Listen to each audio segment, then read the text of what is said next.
Hello students, welcome to CR International School online classes. How are you all? I hope everyone is fine at your home. This is class 7th, chapter 7, explanation part 3 of weather, climate and adaptation of animals to climate. ये chapter हम third part जो continue कर रहे हैं उसमें आज का जो मेन टॉपिक है वो है क्लाइमेट एंड एडेप्टेशंस। क्लाइमेट जो है किसी भी जगह का उस जगह में रहने वाले ऑर्गेनिजम्स के जो फीचर्स होते हैं, जो उनके एडेप्टेशंस होती हैं, उनको प्रभावित करता है। तो ऐसे हर ऑर्गेनिज्म के कुछ फेवरेबल फीचर्स होते हैं, जैसे कि उनका कलर, उनकी शेप, उनका साइज़, उनका खान पान, उनका रहन सहन। तो ये जो फेवरेबल फीचर्स हैं, इन्हीं की मदद से कोई भी ऑर्गेनिज्म किसी पर्टिकुलर जगह पर सरवाइव कर सकता है, अपने आप को जीवित रख सकता है और वहाँ पर ब्रीड कर सकता है, यानी अपने नए जनरेशन को जन्म दे सकता है। तो ऐसी जो कंडीशन होती है किसी भी क्लाइमेट में रहने की, उसको हम कहते हैं एडेप्टेशन। यानी कि ये एडेप्टेशंस, अनुकूलन जिसको हम कहते हैं, यानी किसी भी जगह पर रहने के लिए अपने शरीर में जो बदलाव किसी भी ऑर्गेनिज्म के द्वारा किए जाते हैं वो केवल उसको उस जगह पर जीवित रखने के लिए होते हैं। जैसा कि कोई डेजर्ट एरिया है, वहाँ पर जो भी प्लांट्स, एनिमल्स जो पाए जाते हैं वो अपने आप को उस डेजर्ट एरिया के टेम्परेचर, वहाँ के क्लाइमेट के अकॉर्डिंग अपने रहन सहन और अपने हैबिट को बदल लेते हैं। जैसे कि दिन में बहुत सारे जो धूप है उसके कारण वो टेम्परेचर हाई हो जाता है उस जगह का और वो बाहर नहीं निकल पाते। तो ऐसी जगह पर रहने वाले जीव जो हैं वो रात का इंतज़ार करते हैं। ठीक है, तो ये उनकी अडेप्टेशन है। ऐसे ही यदि कोई कोल्डर एरिया में रहने वाले प्राणी हैं तो उस एरिया में अपने आप को जीवित रखने के लिए वो उसी मौसम के अनुसार अपने आप को ढाल लेते हैं। तो यही अनुकूलनता जो होती है वो हर ऑर्गेनिज्म में पाई जाती है और इसी के बारे में हम आज पढ़ेंगे। सबसे पहले हम बात करेंगे पोलर रीजन्स की। पोलर रीजन्स हमारी अर्थ के वो एरिया होते हैं जहाँ पर हमारे दोनों पोल्स प्रेजेंट है, यानी नॉर्थ पोल और साउथ पोल। ऐसे एरिया जहाँ पर साल भर बहुत एक्सट्रीम क्लाइमेट होता है, यहाँ हम अगर माने तो ये 6 महीने का एक दिन और 6 महीने की रात यहाँ पर होती है, जिसमें ऐसी एक्सट्रीम कंडीशन में यदि 6 महीने तक धूप ना निकले तो वहाँ पर रहने वाले जानवरों की क्या कंडीशन होती है और कितने ऐसी एक्सट्रीम कंडीशन में भी वो अपने आप को सरवाइव कर पाते हैं, वो हम इसमें जानेंगे। तो कुछ एनिमल्स जैसे कि पोलर बियर है, रेनडियर है, फॉक्सेस है, पेंगुइन्स हैं, ऐसे एनिमल्स जो यहाँ पर रहते हैं वो किस तरीके से अपने आप को अडेप्ट करके यहाँ सरवाइव करते हैं वो हम जानेंगे। और ये एरिया जो कंट्रीज़ को इंक्लूड करते हैं उनमें ग्रीनलैंड, आइसलैंड, अब यूएसए, साइबेरिया, ठीक है, ऐसे बहुत सारे देश हैं जो इन पोलर रीजन्स के अंडर आते हैं। अडेप्टेशन इन पोलर बियर्स, जो पोलर बियर होते हैं वो बहुत अच्छे से अपने आप को अडेप्ट उन्होंने किया हुआ है नॉर्थ पोल रीजन में, यानी कि ये ज़्यादातर नॉर्थ पोल एरिया में पाए जाते हैं और वहाँ अपने आप को परफेक्टली ये सरवाइव कर सकते हैं। तो पोलर बियर वहाँ कैसे सरवाइव करता है, इनकी बॉडी में क्या अडेप्टेशंस होती है वो हम जानेंगे।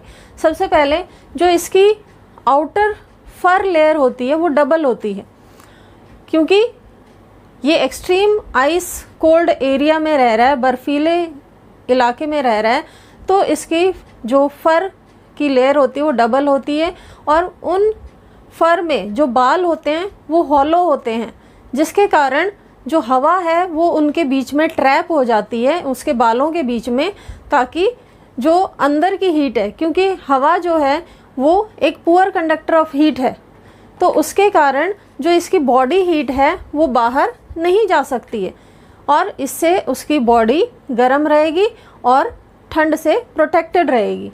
सेकंड है फैट लेयर। फैट लेयर जो होती है ये अंडर द स्किन प्रेजेंट होती है, जिसको हम ब्लबर कहते हैं, और ये लेयर उसको एक्सट्रीम कंडीशन जब होती है, यानी कि जब बहुत समय तक सूरज नहीं निकलता है और ये हाइबरनेशन के लिए जाते हैं, तो वो बहुत मददगार होती है, क्योंकि ये फैट लेयर ही होती है जो उनको ऐसी कंडीशन में हेल्प करती है जिसमें न्यूट्रिशन प्रेजेंट होते हैं, और इसी न्यूट्रिशन को लेकर ये उस एक्सट्रीम कंडीशन में जीवित रह पाते हैं। जो थर्ड कंडीशन है वो है वाइट फर। जो पोलर बियर होते हैं, आपने देखा है कि वो वाइट कलर के होते हैं। वो इसलिए क्योंकि वो जिस एरिया में रहते हैं वो पूरा स्नो से ढका होता है, और इस कारण से जब वो बर्फ़ में चलता है, घूमता है, तो वो किसी भी प्रेडेटर को जो उसका शिकार करते हैं वो उसको नज़र नहीं आ सकता। यानी कि वो कंडीशन क्या कहलाती है? कैमोफ्लेज। जब सराउंडिंग एरिया से अपने बॉडी के अकॉर्डिंग वो कलर मिक्सिंग हो जाती है, तो उसे हम कहते हैं कैमोफ्लेज। जैसे गिरगिट होता है, वो अपने सराउंडिंग के अनुसार अपनी बॉडी कलर चेंज कर लेता है, और जिसके कारण उसे वहाँ पर ढूंढ पाना मुश्किल होता है। तो यही कैमोफ्लेज का जो तरीका है वो उसको अपने शिकारियों से बचाने में मदद करता है। फोर्थ है स्ट्रॉन्ग सेंस ऑफ स्मेल। यानी उसके जो नाक होती है उसके कारण वो इतनी स्ट्रॉन्ग स्मेलिंग पावर उसके अंदर डेवलप होती है कि वो मीलों दूर तक भी अपने शिकार की स्मेल को पहचान सकता है और उस तक पहुंचकर अपना पेट भर सकता है। फिफ्थ पॉइंट है शॉर्ट ईयर एंड टेल। इनके जो कान होते हैं और टेल होती है ये बहुत छोटे होते हैं। कान छोटे होने के कारण दूर तक की आवाज़ भी बड़ी शार्पली सुन सकते हैं, और टेल भी छोटी होती है। इनके छोटे होने का कारण ये है कि जब इनकी बॉडी गर्म होती है तो उसमें से एक्स्ट्रा हीट लॉस ना हो बॉडी पार्ट से, इस कारण से ये छोटे होते हैं, ताकि जो हीट लॉस है इनकी बॉडी से वो कम से कम हो। सिक्स्थ पॉइंट है long curved and sharp clause. इनके जो पंजे होते हैं वो लंबे, कर्व्ड यानी घुमावदार और पैने होते हैं, ताकि ये अपने शिकार को अच्छे से पकड़ के और उनको खा सकें, क्योंकि ये मांसाहारी होते हैं। इस कारण से ये अपने शिकार जो है उनका मांस खाने के लिए इस्तेमाल करते हैं। जो पोलर बियर होते हैं वो गुड स्विमर्स होते हैं। यानी जब ये गर्मी के दिनों में, गर्मी तो नहीं होती लेकिन जब धूप निकलती है, तो जब ये फिज़िकल एक्टिविटीज़ करते हैं, शिकार करते हैं, तो उस दौरान इनकी बॉडी घने बालों की वजह से वार्म अप हो जाती है। तो उस गर्माहट को दूर करने के लिए ये बर्फ़ के पिघले पानी में अपने आप को डुबा लेते हैं और स्विम करते हैं, जिसके कारण उनकी बॉडी हीट जो है वो निकल जाती है और ये अपने आप को राहत देते हैं। और इसी के इसलिए ये गुड स्विमर्स होते हैं, क्योंकि अपने नोस्ट्रिल्स, ये जो नाक के इनके नोस्ट्रिल्स होते हैं, इनको बंद करके पानी के अंदर लंबे समय तक डूबे रह सकते हैं और स्विमिंग कर सकते हैं। ऐसे ही इनके जो लार्ज वाइड पॉज होते हैं, यानी इनके जो पंजों के तलवे होते हैं, पैर, वो काफ़ी वाइड होते हैं, ताकि ये आसानी से बर्फ़ पर चल सके और दूर दूर तक जाकर अपना शिकार कर सके। तो बेटा आज की वीडियो में हम सिर्फ इतना ही करेंगे, और आप इनकी जो PDF है उसको ध्यान से पढ़कर और वीडियो से अपने जो क्वेरीज़ है उनको क्लियर करके अपने डाउट्स क्लियर करें, और यदि फिर भी कोई क्वेश्चन है तो आप पूछ सकते हैं।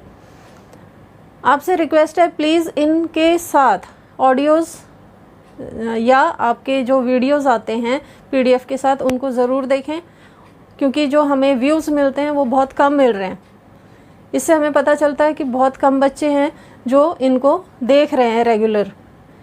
इस वजह से आपके व्यूज़ जो हैं वो कम हो जाते हैं और हमारी मेहनत वेस्ट होती है। तो प्लीज़ आपसे रिक्वेस्ट है कि आप इन वीडियोस को और पीडीएफ्स को ध्यान से देखें और अपना काम करें। आज के लिए मैं इतना ही कहूँगी। Thank you and have a nice day.